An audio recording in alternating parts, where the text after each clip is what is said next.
देखिबा केतोटे चिन्ह कारण कोड मार्क तार 8 पर्व 11 12 मार्क 8 11 12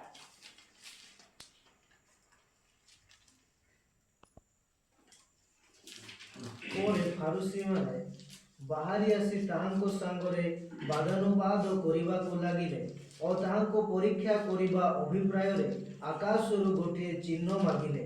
ସେଥିରେ ଯୀଶୁ ଆତ୍ମାରେ ବ୍ୟତୀତ ହୋଇ ଦୀର୍ଘ ନିଶ୍ୱାସ ଛାଡ଼ି କହିଲେ, ବର୍ତ୍ତମାନ ପୁରୁଷ କାହିଁକି ଚିହ୍ନ ଅନ୍ୱେଷଣ କରୁଅଛି? ମୁଁ ତୁମମାନଙ୍କୁ ସତ୍ୟ କହୁଅଛି, ବର୍ତ୍ତମାନ ପୁରୁଷକୁ କୌଣସି ଚିହ୍ନ ଦିଆଯିବ ନାହିଁ। ହାଲେଲୁୟା ହାଲେଲୁୟା देखो फारुसी माने सबुबले प्रभुंकर निकटरे चिन्ह अन्वेषण करुथिले काहे कि चिन्ह अन्वेषण करुथिले जेहेतु से माने प्रभुंको यीशुंको ईश्वरंकर पुत्र बोली से माने विश्वास करू नथिले प्रभुंकर वाक्य सेमानको अंतररे स्थान पाई नथिला जौन लिखित सुसमाचार तार 8 पर्व 37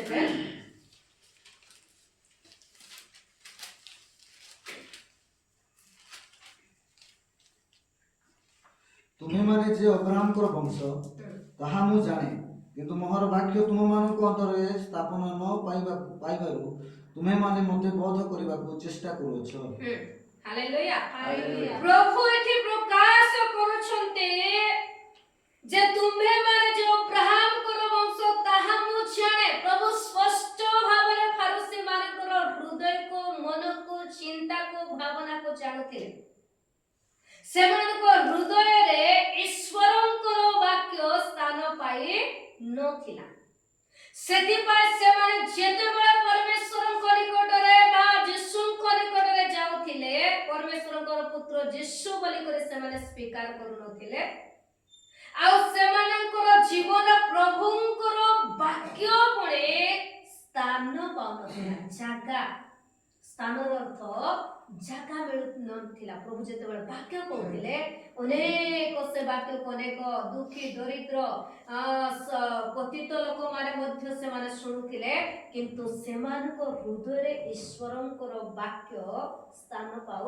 नथिला काहे कि जानि सुनते काहे कि स्थान पाउ नथिला प्रथम विषय से माने विश्वास करू नथिले प्रभु को हालेलुया आ विश्वास करू नथिले प्रभु जहा कहूथिले तार उल्टा बुझुथिले आश्चर्यर विषय प्रभु सेमानको जहा कहूथिले सेमानकर पाखरे व्यवस्था थिला सेमाने व्यवस्था अध्ययन करिबा व्यक्ति थिले मात्र सेमाने उल्टा बुझुथिले काहे कि जदि देखबा सेई जहन तार 22 पद टिके पढो जेतेबेले प्रभु आउ स्वर्ग को जीवा विषय कहिले मृत्यु मरण विषय कहिले से माने उल्टा बुझुछन्ते पढो तार 22 जेहुदी माने कहबा को लागिले ए कोन आत्महत्या करिवो बोली कहवछ मु जेउठा को जाउछि तुमे माने सेठा को जाई पार नाही। हां हालेलुया देखो एमानकर बुझिबा शक्ति कोन प्रभु जेतेबेले सेमान को कहिले 21 पदरे सेतिरे से पुनर्बार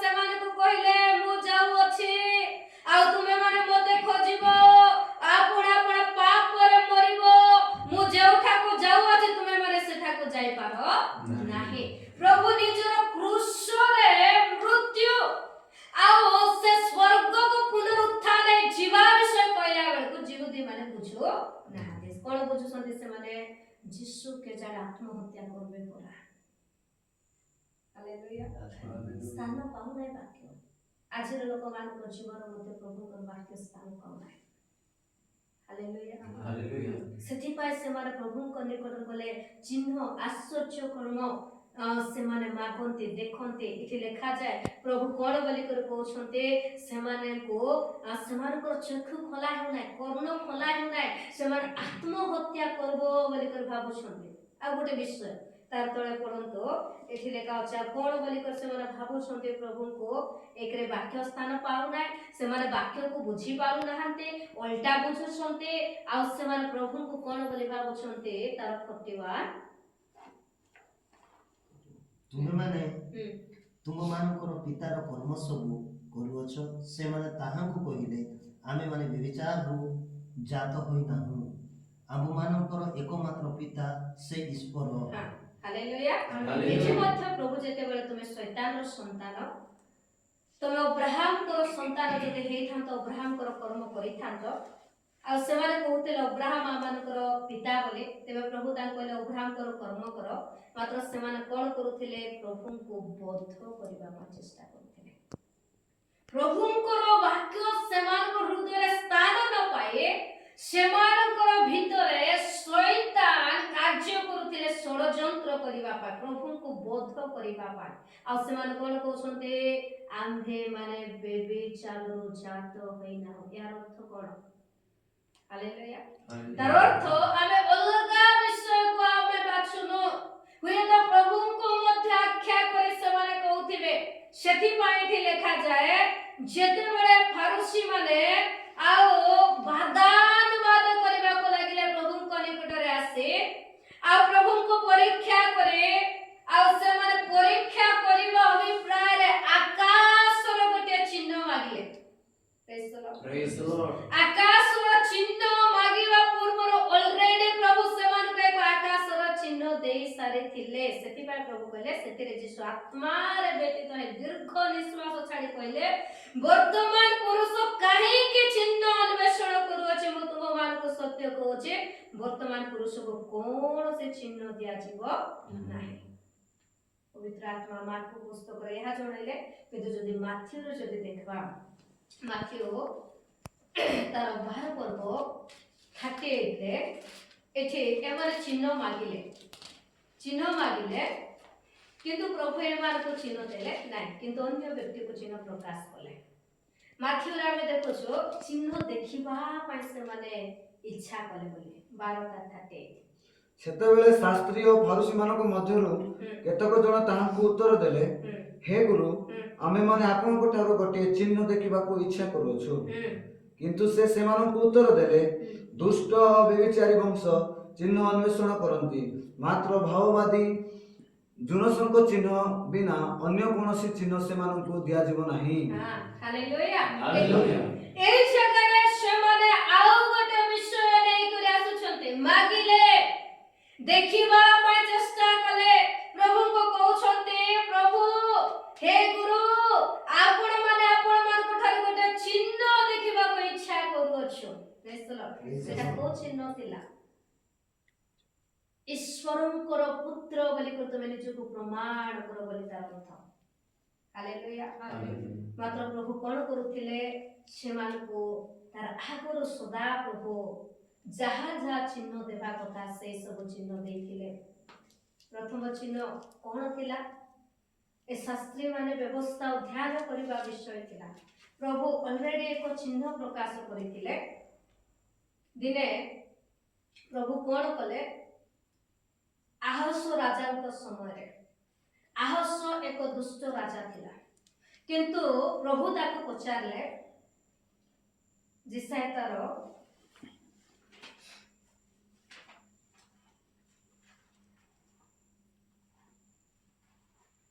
7 ପର୍ବ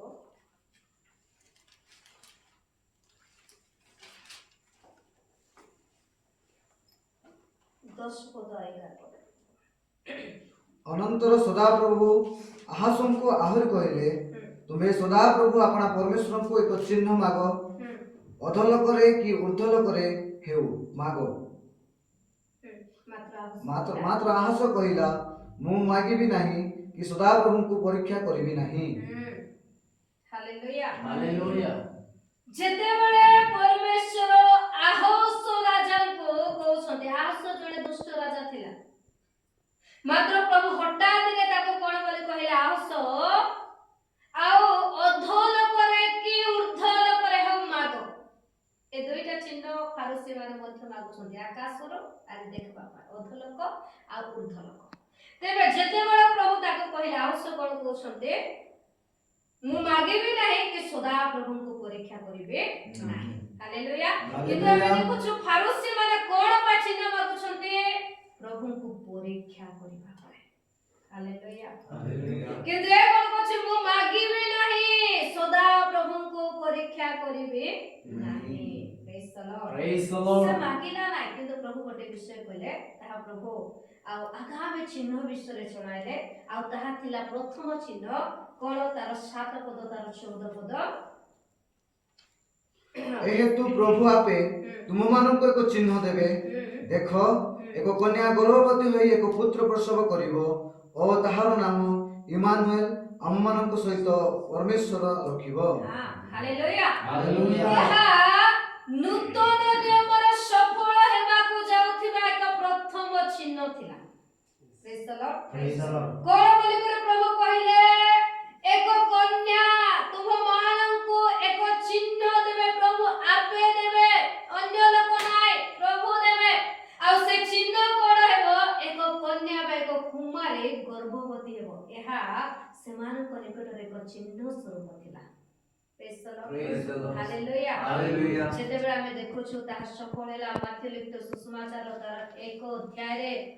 ଆଉ ପବିତ୍ର ଆତ୍ମା କଣ କଲେ, ପ୍ରଭୁ ଏକ ଚିହ୍ନ ଦେଲେ, ପବିତ୍ର ଆତ୍ମା ଦ୍ୱାରା ସେ ଗର୍ଭ ଧାରଣ କରାଗଲେ।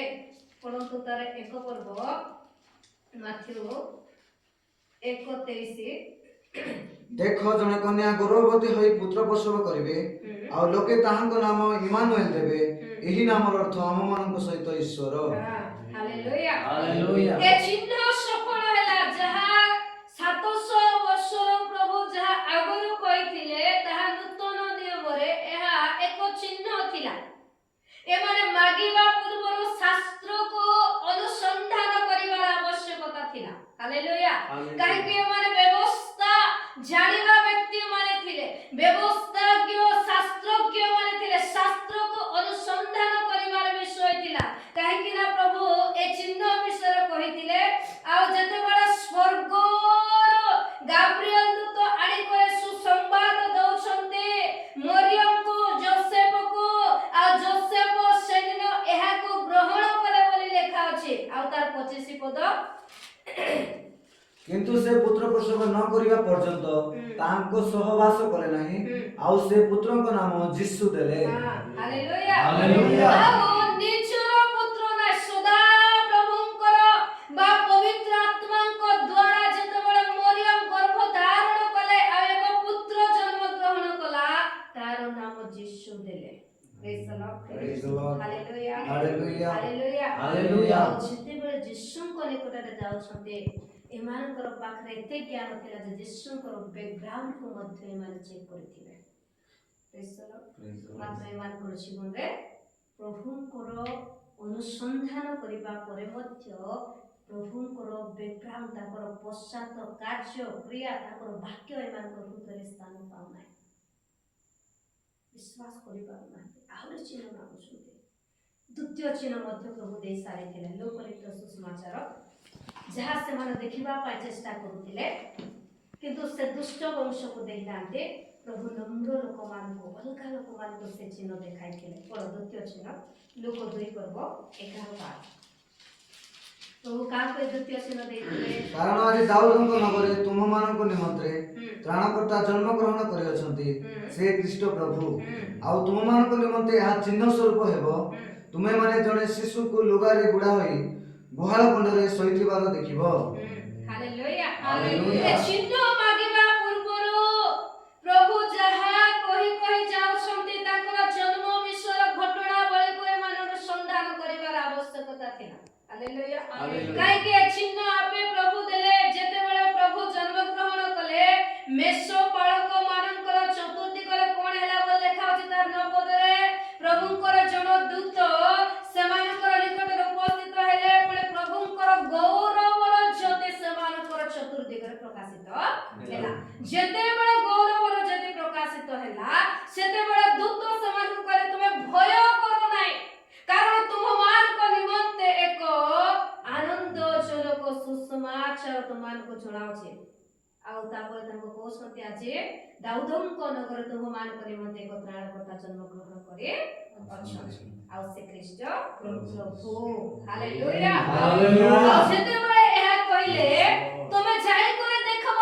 ଆଉ ଦେଖିବାର ଚିହ୍ନ କଣ? ସେ କେମିତି ଥିବେ, କୋଉ ଜାଗାରେ ଥିବେ?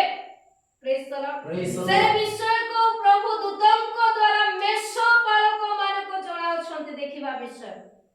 ତାର ବାଳକ ତା ଉପରେ ଆଉ ତୁମ ମାନଙ୍କ ଆଉ ନିମନ୍ତେ ଆଉ ତୁମମାନଙ୍କ ନିମନ୍ତେ ଏହା ଚିହ୍ନ ସ୍ୱରୂପ ହେବ, ତୁମେମାନେ ଜଣେ ଶିଶୁଙ୍କୁ ଲୁଗାରେ ଗୁଡ଼ା ହୋଇ ଗୁହାଳ କୁଣ୍ଡରେ ଶୋଇଥିବାର ଦେଖିବ।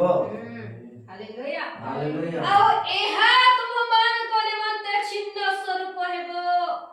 ମେଷ ପାଳକ ମାନେ ଯେତେବେଳେ ଗଲେ ପ୍ରଭୁଙ୍କର ଦୂତ ଯାହା ଯାହା କହୁଛନ୍ତି, ଯେଉଁ ଚିହ୍ନ ଦେଖିବା ବିଷୟରେ କହିଛନ୍ତି, ସେମାନେ ଯାଇକରି ଦେଖିଲେ ସେମିତି ଥିଲା। Praise the Lord. Praise the Lord. Hallelujah. Hallelujah. ଚିହ୍ନ ଏମାନଙ୍କ ବିଷୟରେ ଜଣାଇଲେ ପ୍ରଭୁ, ଏମାନେ ଗଲେ ଦେଖିଲେ, ତାପରେ ଯାଇକରି ସେମାନେ କହୁଛନ୍ତି ତାଙ୍କର ମରିୟମକୁ ଯୋସେଫକୁ ଯାଇକରି କହୁଛନ୍ତି ତାର 18 ପଦ। ପୁଣି ଯେତେ ଲୋକ ମେଷପାଳମାନଙ୍କ ଠାରୁ ସେ ସବୁ କଥା ଶୁଣିଲେ, ସେମାନେ ସମସ୍ତେ ସେଥିରେ ଚମତ୍କୃତ ହେଲେ। 19 ପଦ। କିନ୍ତୁ ମରିୟମ ଏହି ସମସ୍ତ କଥା ହୃଦୟରେ ରଖି ଆନନ୍ଦ କରିବାକୁ ଲାଗିଲା। ହାଲେଲୁୟା। ହାଲେଲୁୟା। ଯେତେବେଳେ ଏ ମେଷ ପାଳକ ମାନେ ସେ ଜାଗାରେ ଗଲେ, ଦେଖିଲେ ଯେମିତି ପ୍ରଭୁ କହିଥିଲେ ସେମିତି ଗୋଟେ ଲୁଗାରେ ଗୁଡ଼ା ହେଉଥିଲା ଶିଶୁ, ଆଉ ସେ ଗୁହାଳ କୁଣ୍ଡରେ ଥିଲା। ସେମାନେ ଦେଖିଲେ, ପ୍ରଣାମ କଲେ, ପ୍ରଭୁଙ୍କର ପ୍ରଶଂସା କଲେ, ଆଉ ସେମାନେ ଯାହା ଯାହା ଶୁଣିଥିଲେ ସେମାନେ ସମସ୍ତେ ସେଥିରେ ଆଶ୍ଚର୍ଯ୍ୟାନ୍ୱିତ ହେଲେ। Praise the Lord. ସେ ସବୁ ଖବର ସେଦିନ ଦାଉଦ ନଗରରେ, ସେ ବେଥଲେହେମ, ଦାଉଦଙ୍କ ନଗର ସେ ବେଥଲେହେମରେ ସବୁ ବ୍ୟାପି ଯାଇଛି, ସମସ୍ତେ ଜାଣିଛନ୍ତି।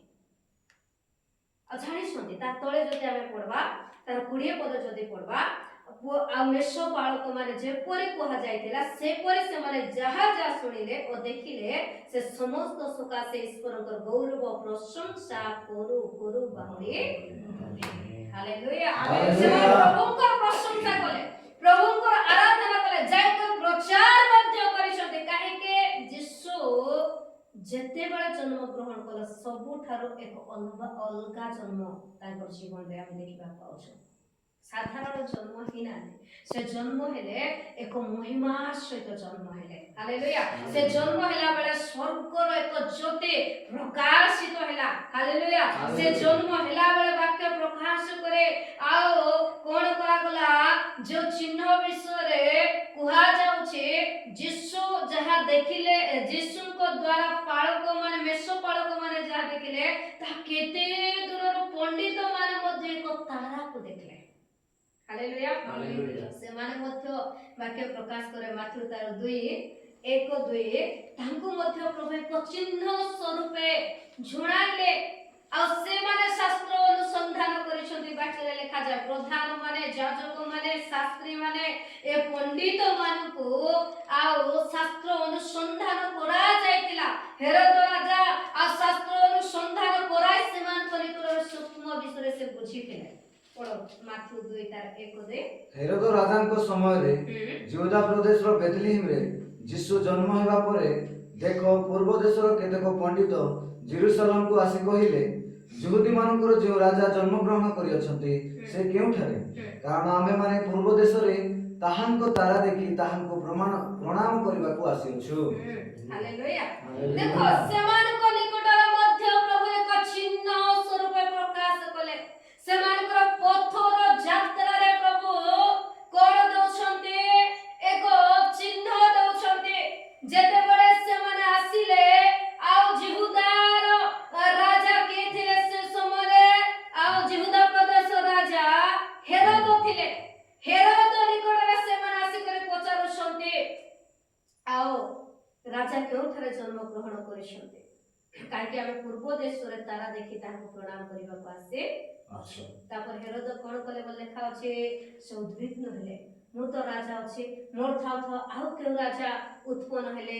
ତାପରେ ତାର 4 ପଦରେ ସେ ସାଙ୍ଗେ ସାଙ୍ଗେ ପ୍ରଧାନ ଯାଜକ ମାନଙ୍କୁ ସେ ଏକତ୍ର କଲେ। ପଢ ତାର 4 ପଦ।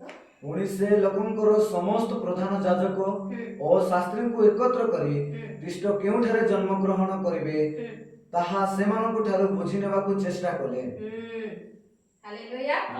ହେରୋଦ ଏବେ କାହାକୁ ଡାକୁଛି? ପଣ୍ଡିତ ମାନେ ତ ଅଛନ୍ତି, ଏବେ ପ୍ରଧାନ ଯାଜକ ମାନଙ୍କୁ ଡାକୁଛି।